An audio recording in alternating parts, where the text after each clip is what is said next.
You want to see 700 BCE on my history wall? You are a connoisseur. Come to my cave. This one will probably be a 2 or 3-parter, but it ends with one of the most important things to ever happen in human spirituality. The 3 main threads I have covered here are the Israeli, the Greek, and the Assyrian.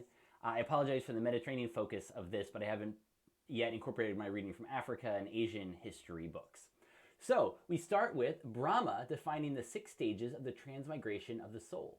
And in the Etruscan region, writing begins, which is huge. They were some of the very first writers. And also Florence was founded. So let's go down here to Israel. You have the great curmudgeon, Jeremiah the prophet. He predicts the fall of Judah. This is a crazy thing. King Manasseh reinstates polytheism and probably gets murdered for it. As well, King Josiah assembles the Deuteronomists. And so let's go to Greece. You have the worship of Apollo and Dionysus on the rise. You have the Orphic mysticism gains acceptance. That's mysticism through music and perhaps through drug use. And Egypt is open to Greek traders. So this is huge. The joining of these 2 ways of thinking sparks so much in human history. You also have the Second Messenian War, where the Spartans crushed the Messenians and began. It's a big part of their rise.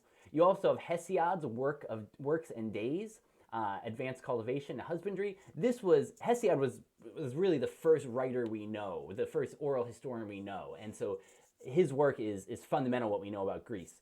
Ornamental weaving begins. Draco writes the first laws of Athens, and he gives rise to the word draconian.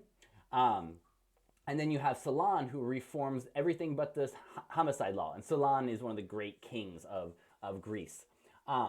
So this is the 7 sages of Greece were during this time, who are the great thinkers. So this was very much seen as a golden age. And the Doric column appears, as well as the Ionic column. These are some of the poets that were there. Glaucus of Chios starts soldering metals together, which is a huge thing in human history.